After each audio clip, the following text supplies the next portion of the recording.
Welcome. We are so glad you're here. I'm Jackie Simmons. I'm your host. And up on this segment is someone I am so grateful to be able to introduce you to. You know, in a world where people talk about hoods and they talk about neighborhoods in ways that we didn't talk about neighborhoods back in the day. You know, it was a beautiful day in the neighborhood. That was what we were taught growing up. And now we talk about neighborhoods, and especially this one, in ways that are dark. And the neighborhood that we're going to be talking about is the neighborhood known as victimhood. So we have a guide. We have a guide who's going to help us lift ourselves from victimhood at any age. So please help me welcome to the studio, Angela Legh. Angela! There you are. Hello. Good morning. Good morning. It is so cool to see you here. Oh, it's so good to be here. And I just love what you're doing, what your panelists are doing, everybody coming into a community to try and change this terrible direction that has been happening. And so thank you. Yeah, well, you're very, very welcome. And we'll get really clear. Okay, is it all right if I take a minute and share a statistic or two? Oh, yes. Why we do this. In August 2019, in the United States of America, every 24 hours, over 3,000 teenagers attempted to take their own lives. That was 2019. Last August, the Center for Disease Control, August 2020, the Center for Disease Control released statistics that 25% of North American young adults were struggling with suicidal thoughts. And this is double what it had been just 2 years earlier. We've been in the COVID compression for another 8 months since then. It's not getting any better. And it's not that it's not getting any better out there. It's not getting any better in here as we continue to stay with the pressure of a world that we don't have the rule book for anymore. So that's why we do what we do, is because we need help now more than we did. You know, there's more pressure. We need more help. So Angela, that is why I am so excited that you were able to join us today and to bring your very special brand of help to help people. To help people get to know you. What's the one thing you would want people to know about you? The one thing I would want people to know is that I've been through a lot, and I was able to shift my perceptions and shift my ideation. And if I can do it, you can too. That I am nobody special. Now you're going to have to take us on the journey to first give us a definition. What does ideation mean? Well, to me, it's the idea of that when we're talking about suicidal ideation, it's the idea occurs to you that you will be rid of the pain if you just leave this world. Okay, so it's a solution. Yeah, and frequently that solution, which isn't really a solution, but that idea comes to us at a time when we're in despair and we feel we have no options. And I know this because I was there, and it's really interesting. I had buried the time where I was in suicidal ideation, and being involved in, just thinking about this talk. This has come up in the last week, and I'm going to tell this story because I think it might resonate with some people.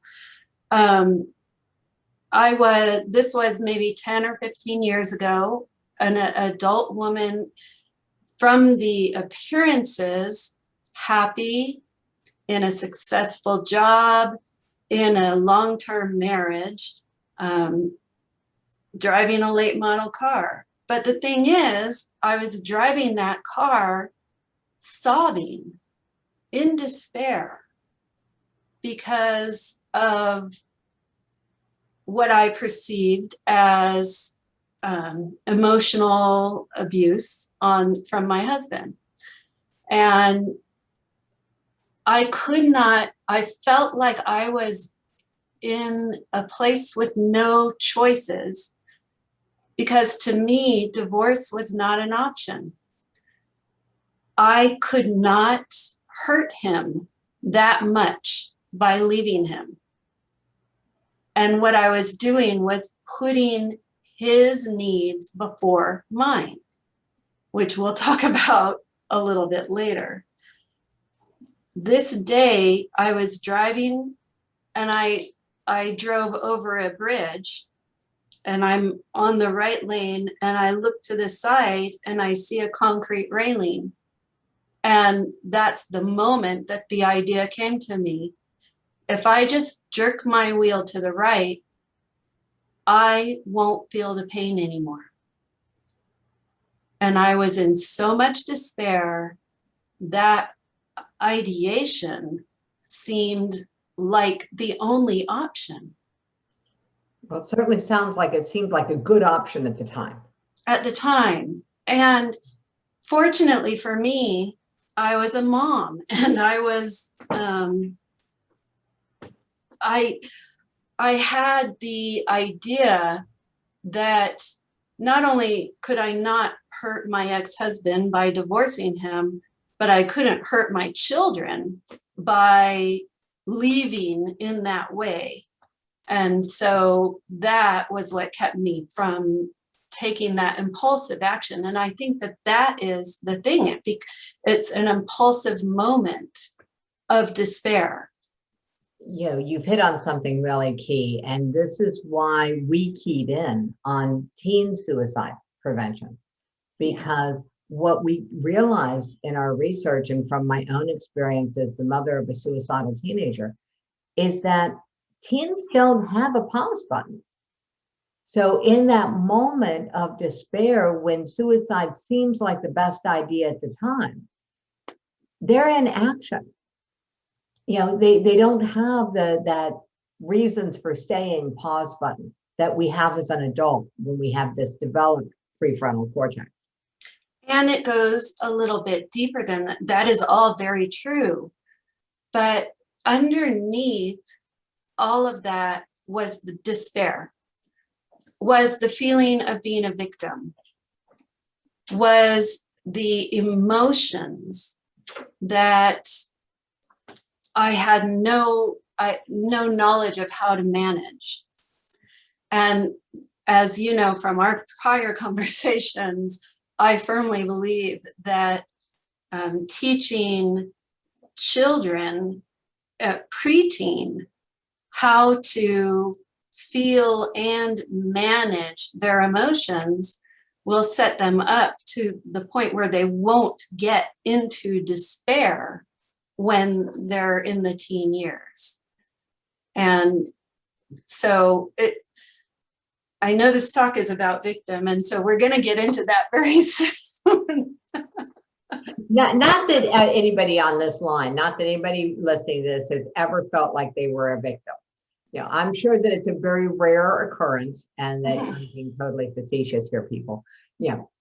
Yeah. Anytime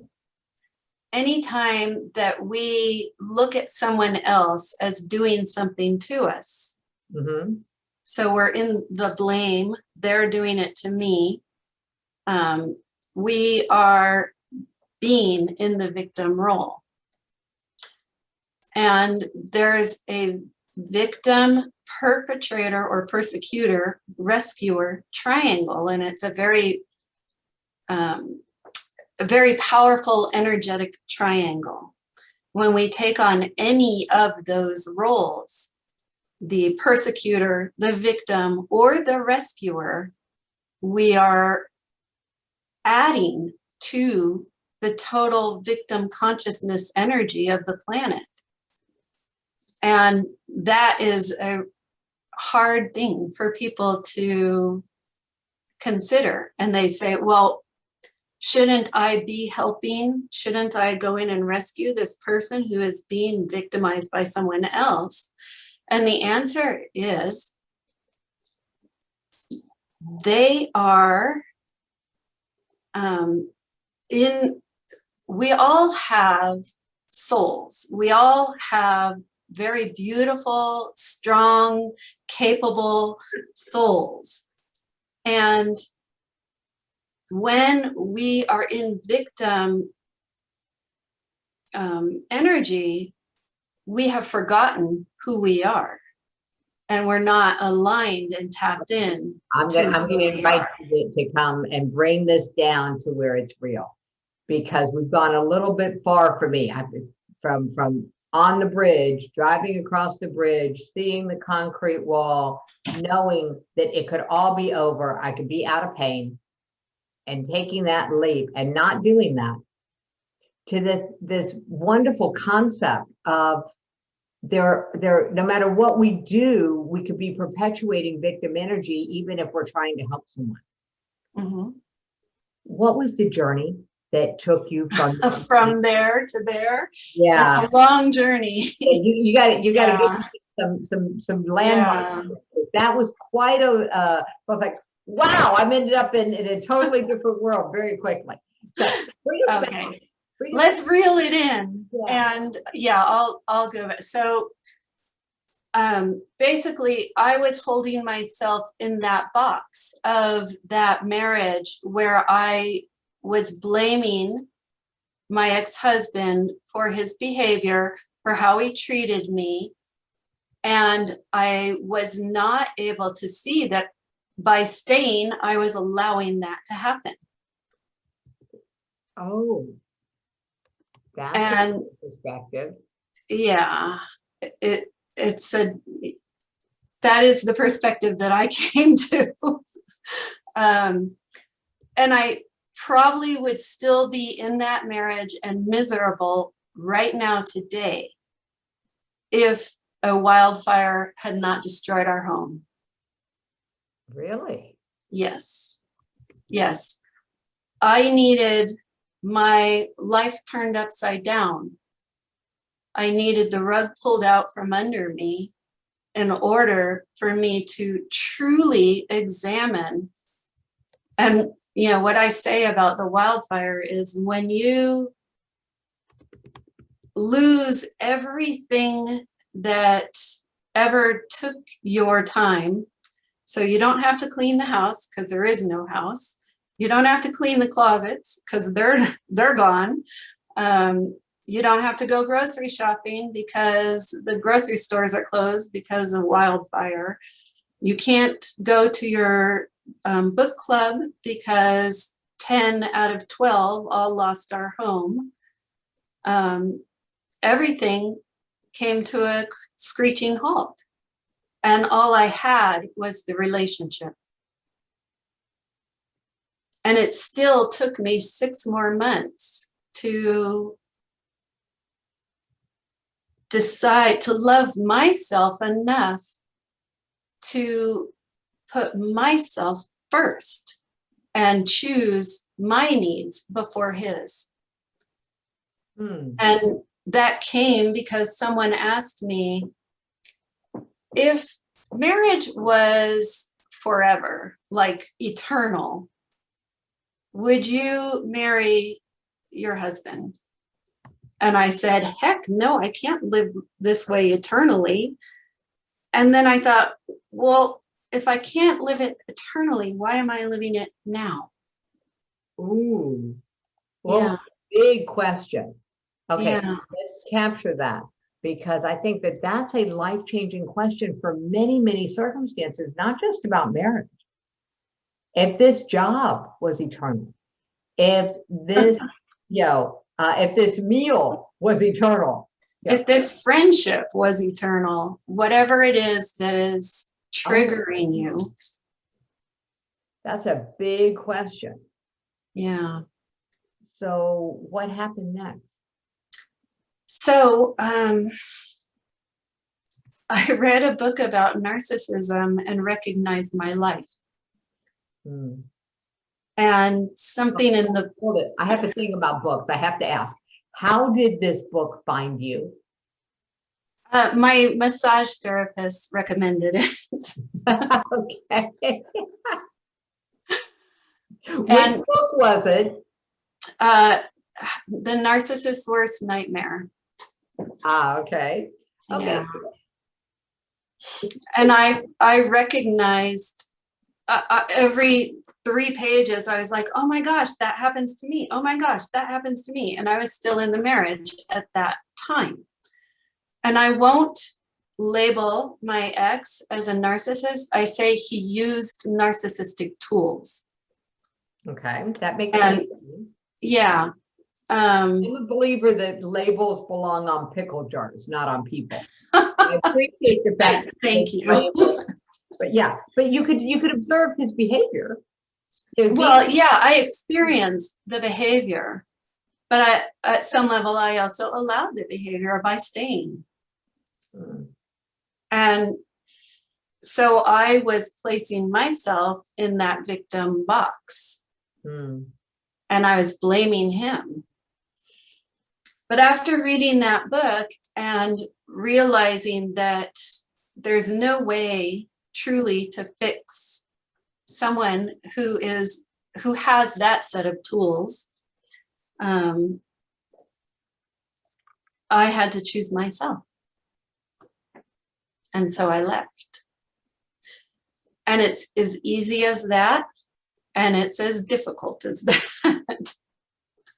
Because it is not easy to walk away from a 32-year marriage. It is not easy to turn the light of revelation on yourself and look at your own behaviors and accept your choices brought you to where you are. So once you started to accept that you were allowing, you were staying. Actually, I think I like the moment, and I just want to go back to this. The moment that somebody said, would you, if your marriage was eternal, would you marry this person? And you were like, heck no.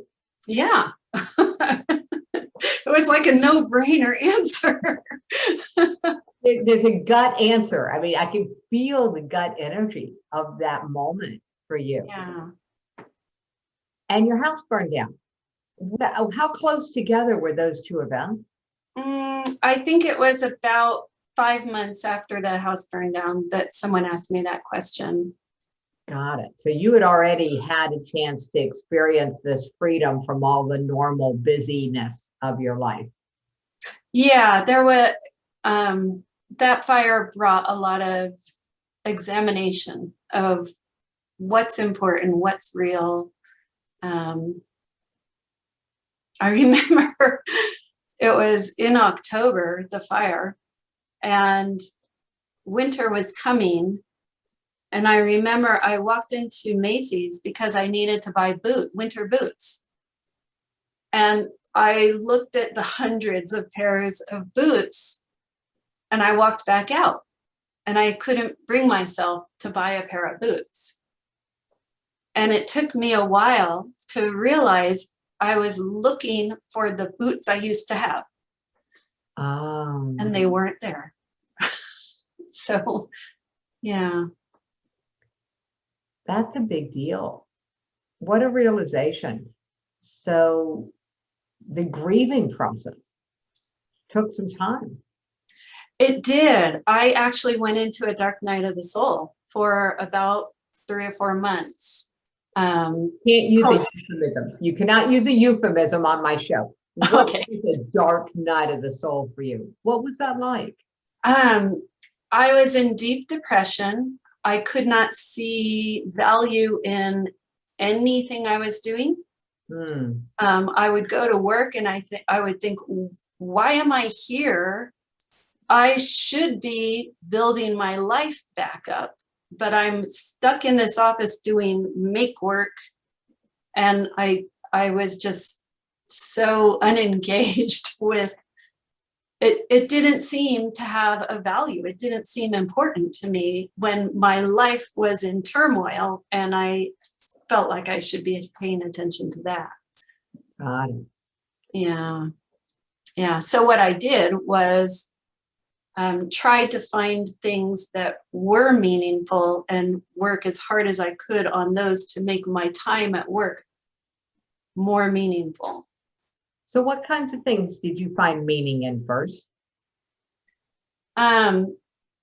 Well, at the time my job was employee safety. And so I ended up rewriting some employee safety manuals because I wanted to align them with current practice and, make it safer for employees.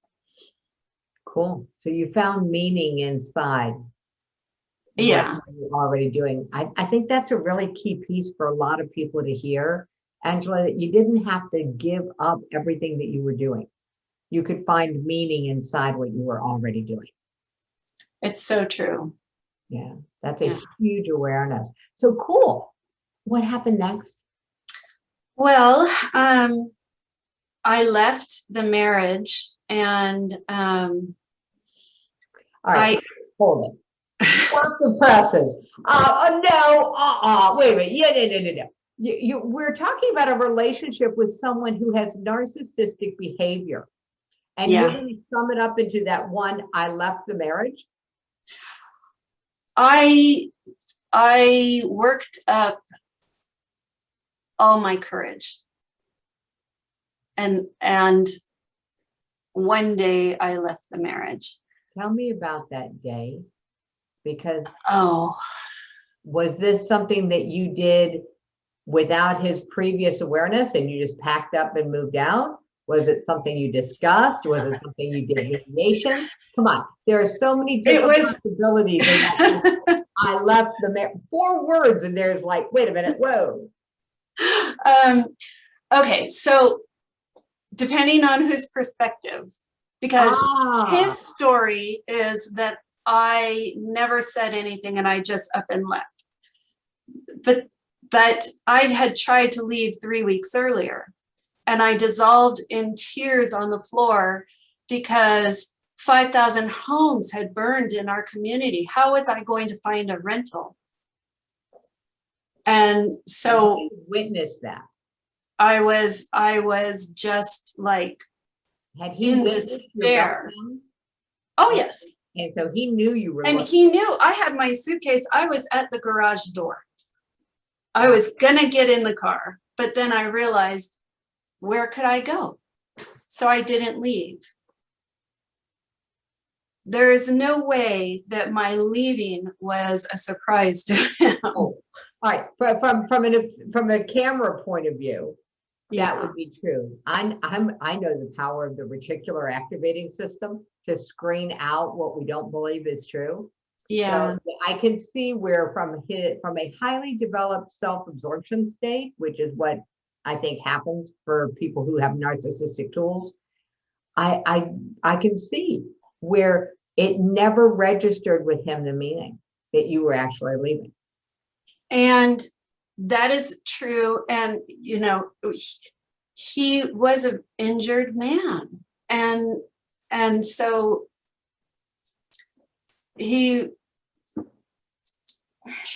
I don't want to say he chooses what he focuses on, but we all do. And some of us do it consciously. Some of us do it not quite so non-consciously. Yeah. Since all I can say is all the time, we might as well make up kind ones about people. I love that about you, Angela. Since I've left the marriage, I have come to the point where I thank him for everything he did. And that's because I now believe that every time we are triggered by somebody, by what they say, by what they do, they're holding up a mirror that reveals our own internal wounds that are reactive to that behavior. And that allows us the opportunity to focus on that energy within us and shine the light of love into that area so that we can be healed. That's a cool analogy, and I really liked it. What I got was this idea that the discomfort that we're in, regardless of what we see as the cause of it, can actually guide us Yes. to healing. Yeah. As opposed to where we get to when we're in pain, which is anything to avoid the pain rather than embracing the pain as a guide. We have collectively a great fear of feeling pain. And I understand that. I avoided that pain, and I avoid, going back to my childhood, I was raised at the time when little girls are supposed to be nice and sweet, and there's no such thing as anger. And little boys couldn't cry, and we're supposed to suppress their crying. So girls were supposed to suppress their rage. Guys were supposed to suppress any sadness. Any time we're in resistance to any of our feelings, including rage, sadness, grief, any of those feelings that we consider difficult, the resistance, I equate it to you put on a backpack, and every time you suppress, you put a heavy rock in the backpack, and then you walk around with these feelings until the backpack rips and all the rocks fall out and you explode. And then you pick up the rocks and you put them back in the backpack and you keep walking around. And it's really about, I loved the energy management practice of your last guest. What I teach are emotional management practices. And it's on an energy level, but energy is brought in by our emotions, and the inability to cope with our emotions is what creates despair. It's a good analogy. I love the analogy of the backpack and the emotional rocks, because it is a lot. And one of the things I'm wondering if you've experienced or seen is that even the positive emotions now that we are so visible to the world, we're all, or not all, but we are a lot of us on Zoom often and being more visible to the world in a world that all the news says that everybody's struggling. And so for somebody who is not struggling, now there's this thing, we used to have survivor guilt. I got exposed to that because I come from a military family. And of course, now in the whole suicide prevention movement, I'm very exposed to the concept of survivor guilt. But what I'm finding now is thriver guilt. People who are thriving, whose lives are working, who are having these joy-filled experiences are hiding. They're hiding their successes. And that's become a different kind of rock in their backpack. Yes. Hiding their joy. Any feeling that we suppress is a rock in the backpack. We are here to experience everything, the good and the bad. And we all feel better when we're experiencing the good. Why would any of us choose to suppress joy when a time when this world needs more of it? joy can be contagious. And so let's all allow ourselves to experience that, because we are making the world a better place simply by being in joy ourselves. Well, yeah, I mean, we know that other emotions are contagious. You know, that's one of the things that we were talking about with the energy management, what we're talking about with emotional management. You know, emotions, other people's emotions are contagious. Yes. And can you go to a park and hear children's laughter and not smile? It's a joyful sound. And that is part of the energy of that emotion that is touching your heart. And wouldn't it be better for all of us if that touched our heart? And so I kind of feel like it's, I don't want to say our job, but wouldn't this world be beautiful if everyone could tap into their inner joy and share it? And share it. Yeah. Share it is the key. Tap into your inner joy and share it. So we are taking this journey out of victimhood, and I loved the awareness that there's this triangle of victim, perpetrator, and rescuer, and that it does not matter what role we're in. If we're in one of those three energies, we're perpetuating this victimhood cycle. And I would love to speak on the rescuer piece, because we all have a heart to help. Cool. And when we witness someone being victim, when we wrap both sides of that, both parties in that interaction in love, we're offering both of them the opportunity to choose love in that situation. How is that not helpful? It is, but it's not, you are not seeing either one as a victim or a perpetrator. Oh, okay. So this is what you just described is when we're not in the rescuer role. Because if we're in the rescuer role, we're seeing a perpetrator and a victim. Exactly. We're taking on a role. Okay. And when instead we just say, well, how can I be love in this situation? And we hold both sides in the opportunity to choose love, then we are not taking on a role.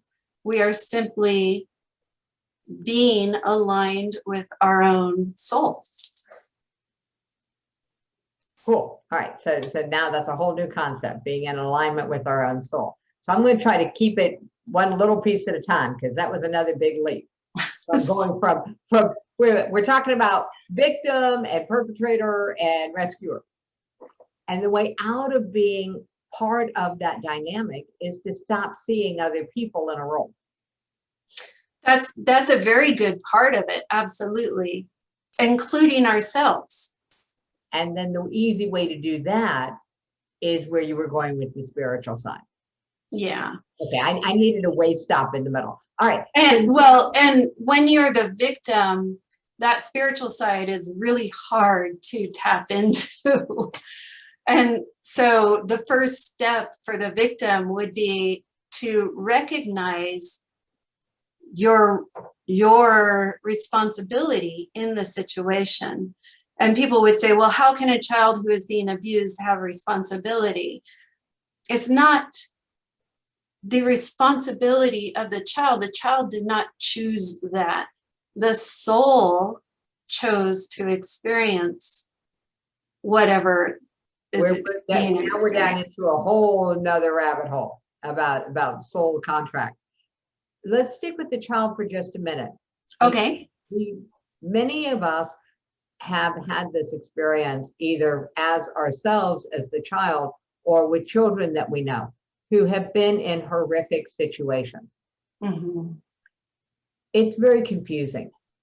Yes. For a child to experience that kind of pain. And no child should. It breaks my heart that any child would experience that kind of pain. Because we don't have good language.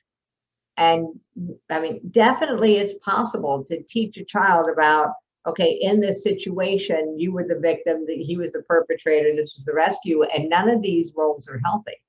That might be a conversation that a kid can have, but most likely not. You've created some other ways to get these very complicated messages into the hands and the minds and the hearts of children. Angela, how did that come about? This shift from learning to take care of yourself, recognizing that you don't have to be in a role, to doing what you're doing now with the fairy tales?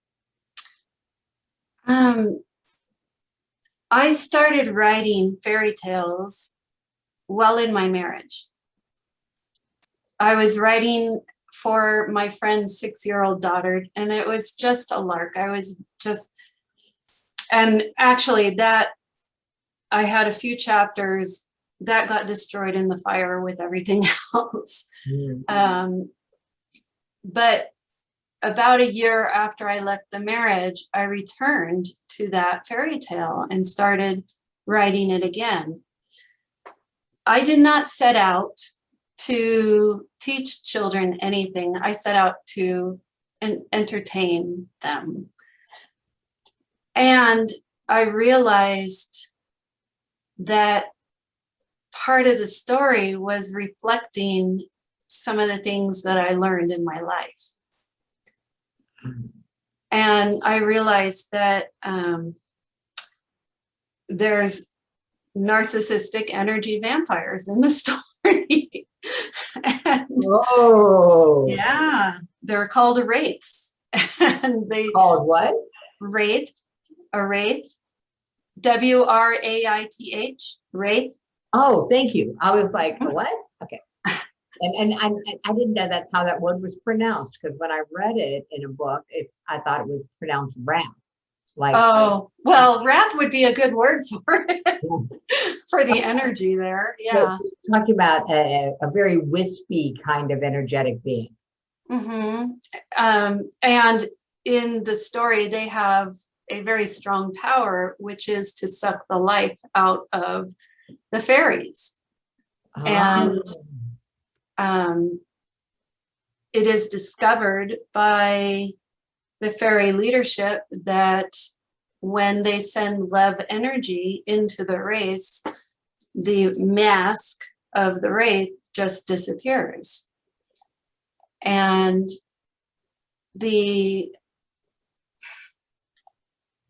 having been in a relationship with someone who used narcissistic tools, I sent love so many times, and it didn't cause the mask to disappear. It didn't, his internal injuries were so large that no amount of my love could fill them. Only his love could fill his own internal energies. Now that's a huge awareness. We can't fix other people. Yeah. And at the same time, holding people in love is always giving them the opportunity to choose love. It's an interesting thing, because what I just realized from your sharing is that while you were experiencing the impact of his using narcissistic tools, you were at the same time in the role of the rescuer, trying to save him. Yes. Oh, yes. Very much. Yeah. So roles are pretty fluid things, I think, from what you're describing. In that particular energetic triangle, it's very fluid and easy to switch from, because what would happen, he might scream at me for 4 hours because he felt he was not being supported. I would take it, and then I would explode and retaliate. And then I'm the persecutor. And then I would later on rethink all that happened and try and teach him a tool to manage his own energetic state. And then I was the rescuer. Got it. Got it. Rescuing ourselves is our job. Yeah. Yeah. Yeah. So love the fact that you have shared this whole journey with us, Angela. This is just such a compelling story, that what you experience and the idea that that has become a fairy tale that not only entertains, but helps introduce some really complicated concepts in a way that young kids can get. What's the ideal age to be introducing these concepts? Well, I introduced this fairy tale is written for age 8 to 12. Mhm. And the idea is that in the preteen years is when we really need to reach these children so that they have these tools. I do not tell anyone what they should do. I plant little seeds and suggest they think about it. So if a parent is reading a fairy tale along with their kids, Mhm. what is the rules of this game? What do you want a parent to never do? Well, it's hard on parents because they weren't taught to manage their emotions. And here I am saying, we have to teach your kids how to feel and manage their emotions. So I wrote in the first 6 pages of the book, it's a parent's guide where I go into depth about some of the concepts so that parents can have an understanding of a perspective that might be helpful for their child. They can choose to ignore that perspective, or they can choose to embrace it, because I'm just planting that seed. Some parents will have a hard time with the perspectives, and the interesting thing is their children won't, because children, they're closer to their soul. And what happens is as they grow up, as we go through society, we are handed these gifts by our parents, our teachers, our preachers, friends, whatever, these little gifts of perspectives of the other person. And you were talking about this earlier about, you were told to align to someone else's idea of how you should behave, control your behavior. That is their perspective and what the Talmud says. And I'm not Jewish, I'm not Christian, I find value in every religion. The Talmud says we see the world as we are, not as it is. That's true. And that's true no matter what your religious belief. You're absolutely correct. And yes, it's very much a truth. And so when other people are telling us how we should behave, how we should be, if we realize that they're doing that through their own filters, through their own perspective, how they see the world, which may not be how we see the world. And so usually not. I can agree with that. Yeah. Usually not. Yeah. And that's something that if a parent can learn that, that's really valuable for them, for their relationship with their child. In the parent's guide, I say, when we tell a kid, don't be a writer, be a lawyer, because you'll never be a success as a writer, we are looking at our own lenses through our perspective. The child may see opportunity or value that we don't. And so And by saying that, we crush their dreams. You know, and it's Unintentionally. because it's never the intent of a parent Yeah. to crush a kid's dream. Never. It is the perspective. And you're right. We see the world as we are. And when a parent is struggling with cash flow, they're afraid their kid will never be able to financially manage. They say things out of that belief around financial management. Mhm. So the reality is, it's not easy being a parent. No. And I honor and I value, and I value parents. My heart is for the parents and the children. And I am not pointing fingers. I am not judging. I know how hard it is to walk that fine line. And I'm sure we could bring my son on and he could tell you all the things I said wrong. And I would own up to it. So yeah, well, it's all the things that seemed like the best idea at the time.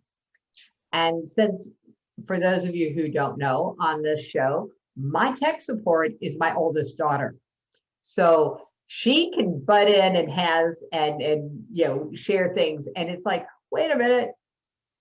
The truth is that everyone does the best they can with the skills that they have.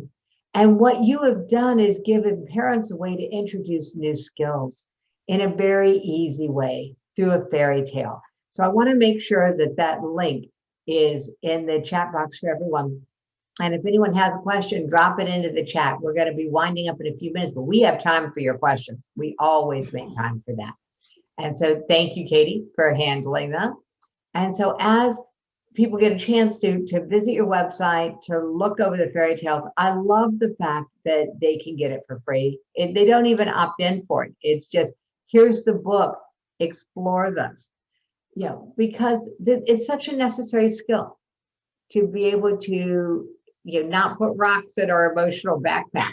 that analogy is going to stay with me. It is well, and I do want to give a tool that is helpful when there's a feeling that is taking over your life. Lay it on us. Sadness, grief, these things happen. If you imagine a rose in front of you, so in your imagination, you picture a rose and you ask the rose to remove all the feelings of sadness that you're feeling. When you give it a 30 seconds, a minute, and then you imagine the road exploding. The rose explodes and all that energy is released out to where it belongs because it doesn't belong to you. Can the energy that we release that way negatively impact other people or other things? In essence, you're returning it to where it came from. So Okay. it was given to you as a gift from someone else, and you're just returning the gift. Oh boy, there have been some gifts I would not mind returning. Me too. A lot of fun with this rose analogy. I like it a lot. So a magical rose that absorbs all of the emotions that are uncomfortable for me to feel. Yeah. Then explodes and returns them back from whence they came. I like it. Oh, thank you very much for sharing that with us, Angela. Oh, you're welcome. It's not a one-time thing, especially when it's a complex emotion that has a lot of energy behind it. You might have to do it more than once, but it does make you feel lighter as soon as you release some of that energy. Awesome. Cool. Well, I am all for feeling lighter. Thank you for lightening up our day, Angela, and bringing this wonderful conversation, giving us a new perspective on victimhood and the possible pathways out of it. Such a lovely conversation.